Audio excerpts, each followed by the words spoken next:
Hey guys, welcome back to our channel. You're watching D&T plus 3 and I'm D plus 3. So in today's video, I'm just going to talk about the story about how my water broke, what I was doing, what happened, and everything. A lot of y'all were asking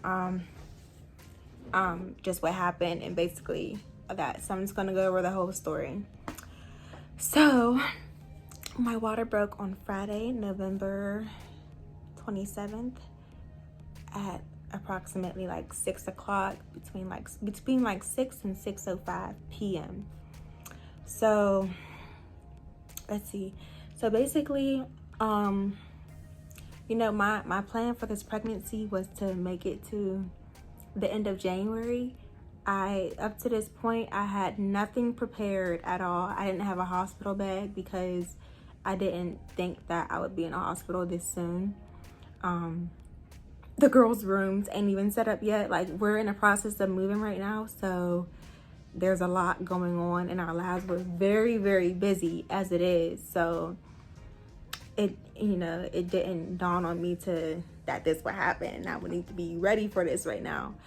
So basically, I'm going to go to Thanksgiving, I guess. On Thanksgiving, we didn't spend time with our family or anything. It was just me and Antonio at our house, and I cooked the dinner for us. I was cooking for like 7 hours, which I probably shouldn't have done. I don't know if that triggered it or what, but I know like the past 2 hours of me cooking, I did start feeling a lot of pain from standing up all day. Plus I was like cleaning and stuff too, so yeah, I was starting to feel like a lot of pain in my belly area, my uterus. So Antonio was trying to take over, but the way that I am, I just like to be in control of stuff. Like, I just feel like men just should stay back on certain areas.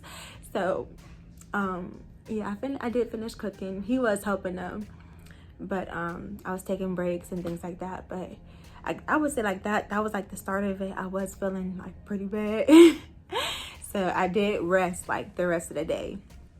So the next day, which was Friday, I just had to go to the salon real quick to just touch up my friend's hair, because Friday was actually my last day of doing anything at all. That was gonna be my last day. This is like according to my plan that I made for myself. It was my last day and I was gonna be on complete bed rest until then. I was only gonna go to like the store if I needed to, or like the post office to get our PO, stuff like that, or do stuff, important stuff. But for the most part, I was planning on staying at home because I knew that I needed to. So I was doing my friend's hair at the salon. I was feeling fine. I was regular. Anytime I'm at the salon, I feel like I'm having, pains. I always do sit down and take breaks. I probably only took like one break. It was real quick though. Like, she wasn't getting nothing for real. So we did that. Did her hair, packed up all my things at the salon since, I didn't plan on working anymore. It was my last, my last week, my last day. And I just knew that my body couldn't take it no more. So that was that. I packed my things up. After that, I went to the store. I was trying to go find some lamps for our living room, but I just was not feeling good at all. So I literally I drove like 20 minutes to at home, and I literally walked in and walked right back out, got in my car and just ordered some lamps online because I just couldn't stand. I was feeling so sick. So I'm like, well, maybe I just need to eat. So I get home. I think my sister called me and she asked if she can come over. Or no, we actually planned for her to come over on Friday so that we can count the diapers, and she was going to help me move them upstairs so that I can have easier access to them whenever the babies come. So she was already like kind of on her way. So while she was on her way, I made a plate from Thanksgiving. And I'm just starting to blame all this on my Thanksgiving food, because I'm not even gonna lie, I'm not hyping myself up, but my food was real good on Thanksgiving, okay? Like, I really did make a real good meal on Thanksgiving. So I don't know, if my theory is that the babies just tasted my Thanksgiving food and they was like, this is good. I want to bite for myself in the real world. So let me just try to come out. So that was, that's been my little theory about that, just to make myself laugh, because this is like not even funny, but that's just my theory on why they try to come, because my Thanksgiving food, like ever since then, I haven't even ate it. I really want to eat another plate, but I'm scared, because I'm like, well, what if I eat it and then like they really come? So, and I love Thanksgiving food. I've been waiting for Thanksgiving food all year, so I'm just scared to eat it again. So I just been sticking to my regular fruits and vegetables that I just normally eat every day. But so yeah, so my sister, she was on her way to my house, and so I just made a plate of leftovers from the day before of Thanksgiving. And I get done eating my food, my plate's just sitting next to me, and she comes knocking on the door. So I get up to sorry, people just keep calling my phone, but I get up to let her in, and after I let her in, I went to go, throw my plate away, and as I'm walking to the trash can, I just felt all this fluid coming out, and I started like panicking. I was screaming. I was like, oh my God, my water just broke. I told her get my phone. I said, please call Antonio. I ran to the bathroom to make sure I wasn't tripping, and sure enough, I was not tripping. There was just all this fluid coming out. But thank God, I already had, so thank God I already had on a pad or whatever, so like nothing like got on my legs and stuff like typical women say, like the water just goes down our legs. So it fell in the pad that I was wearing, and I just wear it for my protection. Like I don't, oh, excuse me, I just wear it like just in case of stuff like this and it really happened. So yeah, we called him, and thank God he was like right around the corner from our house.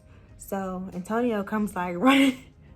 Y'all, Antonio is so funny. Like, I don't know, he's just like not the one whenever like stuff like this happens. Like, he was panicking a little more than me. Like, he's like, go get in the car now. Go get in the car now. And I'm just like, okay. I was just trying to stay calm because, you know, both of us can't be panicking. Like, somebody gotta stay calm. Somebody gotta stay calm. And I'm like on the verge of tears, trying not to cry, trying to stay strong, because I know whatever I feel, the babies feel. So I try not to stress myself out at all. So Antonio's like freaking out. He had the dog in his hand. My sister's still at the house. So I just told her, just stay, do whatever you're doing or whatever. So Antonio, you know, drops the dog off and comes back running into the car. And we get in the car. He's, oh my goodness, y'all. So we live like 15 minutes from the hospital. He's flying to the hospital. I'm telling him, like, I was scared. I was literally like praying, like, I hope we don't get to an accident. I hope we make it. I hope we don't get pulled over, because yes, it was serious, but come on now. Like, babies wasn't coming. And I was trying to tell him that, like, they're not coming. I was trying to tell him, like, they're not coming. My water just broke. So you can, like, you know, calm down a little bit. But he wasn't having it. He was not having it at all. He was like, her water broke. We got to get there. So my doctors, they always tell me from coming in to call ahead of time so that they can have someone, you know, at the door waiting for me, since I am high risk. So we called him, and I had him talk because I was just on the verge of tears. And I knew that I wouldn't be able to talk because I was just going to start crying and they wouldn't understand what I was saying. So this man, he was on the phone with them. He tells them my name. He says we're having triplets. And he's just like, basically, we're having triplets. We're on our way now. Her water broke. And the man's asking questions. And he's just like, yes, her water broke. Like, he was just like, and I'm just like trying to tell him, like, you have to like calm down and answer his questions. So when I heard him talking like that instantly calmed me down. Like, okay, I just want to talk to them now, because you're not getting, you know, your point across really. Like, they don't really know what's going on, because you're just saying my water broke. Like, okay, they know that, but they need more information. So that was that. And I'm just like, you know, I'm just sitting there like, please, like, just stay calm. Just get us there. It was a lot. Oh my goodness. But we literally got there like so fast. Like, I think he came to the house at like probably it was like 6:08, 6:09. He got to the house. He was at the hospital at like 6:20. Like, we got there fast. So he dropped me off at the door, went to go park the car. I went upstairs and they checked me in and things like that. We went into our room, and that video is already posted of us in our room, basically, when I was changing my clothes, because we got there and I'm like, my water broke. And they were getting my nerves a little bit because they kept saying, we're gonna test you to see if it broke.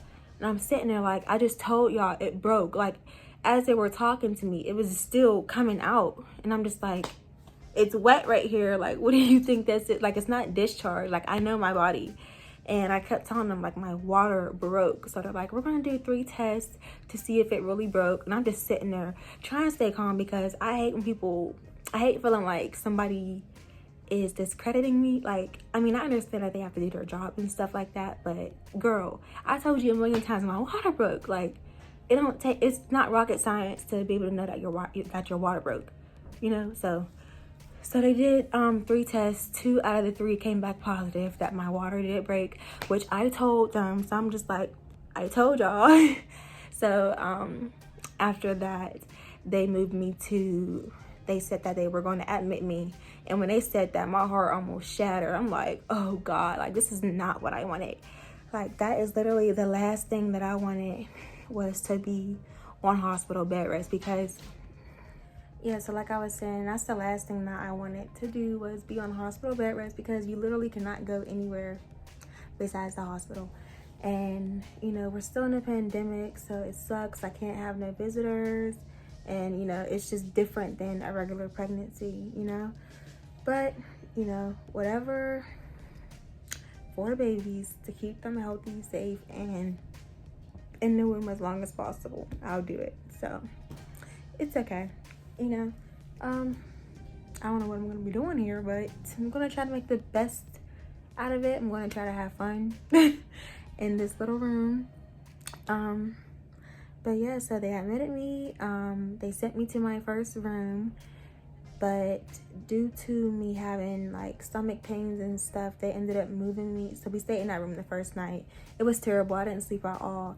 But when I woke up, like the next day, kind of whatever, due to me having stomach pains and things like that, they moved me to labor and delivery, to watch me even closer, since I was having pains and stuff like that, and my stomach was like getting tight and, you know, things like that. So they checked me. I'm still not dilated. I'm still not, my cervix is still closed, thank God. So hopefully it stays that way. Hopefully these babies just stay cooking as long as they possibly can. Amani, girl, settle down, because she's a little too excited in there. She is so excited to come out and meet everyone. But no, I keep getting interrupted, but it's okay. So yes, so I am on medication. I take medicine every 4 to 6 hours. It's like 2 different things.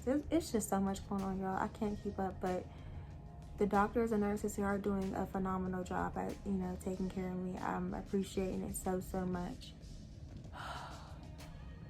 My phone, oh my God, getting on my nerves. But I'm appreciating them so much. They're doing a phenomenal job with me, and everything is going well still. I'm on steroids to help develop the baby's lungs a little faster, since they might be coming soon. So I am getting a C-section as well. The papers are already signed, which I already knew from the beginning that there was going to be a high chance of me having a C-section, which I'm okay with. I'm still kind of nervous. I literally was not planning at all to be in a hospital right now, to be thinking about labor right now. I thought I had so much more time, but you know, I don't. So I'm just gonna have to suck it up, deal with it, and, you know, move on from here. You know, it is what it is. I'm just gonna try to make the best out of everything and just stay strong, happy, and healthy for my baby girls. I cannot wait to meet them. I'm so thankful for just even making it to viability. So they will be okay when they come out. And you're viable at 24 weeks and 25 now. So And I'm so thankful to all the women and all the mothers out there who have shared their stories with me. Y'all don't know how much that means to me. It helped me so much, especially on the first night, because I was literally panicking. I did not know what to do. And I wasn't trying to think of the worst, but like, I'm a new mom. I'm new at this stuff. So I didn't know what to expect. And, you know, a lot of y'all have babies at 21 weeks, 23 weeks, and y'all babies are, you know, grown, healthy, thriving. So I'm grateful to hear things like that, and any more stories like that would be greatly appreciated. I love you guys so much. Thank you guys for watching and just staying tuned to our journey. Thank you so much for everything, and I'll see you guys in the next video. Bye.